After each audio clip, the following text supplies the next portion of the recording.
মা, এটা তোমার বৌমা। কি হলো, মারলে কেন? জানিস তুই কাকে বিয়ে করেছিস? এ হলো ও পাড়ার প্রদীপের মেয়ে। এর আগে দুটো বিয়ে হয়েছিল, দুটোই স্বামী মারা গেছে। বেঈমান, তুই আমার সঙ্গে এত বড় ধোঁকাবাজি করলি?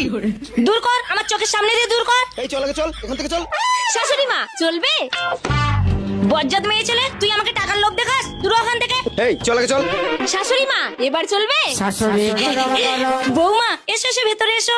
হে মা, এটা তুমি কি করছো? চুপ, ছেলেরা যেমন সোনার আংটি, মেয়েরা তেমন ক্ষীরের পুতুল। 10 জন খেলেও টেস্ট নষ্ট হয় না। চলো বৌমা। বাহ, বৌমা তো খুব সংসারী। এই মেয়েকে আমি ঘর থেকে বের করে দিয়েছিলাম। বৌমা, ঘরটা ঝাঁটানো হয়ে গেলে ভাতটা বসিয়ে দিও। কি হলো, তোমার ঝাঁটানো হয়নি? আমাকে চাটা দেবে কখন? আরে বৌমা, তুমি এখানে, তাহলে এটা কে?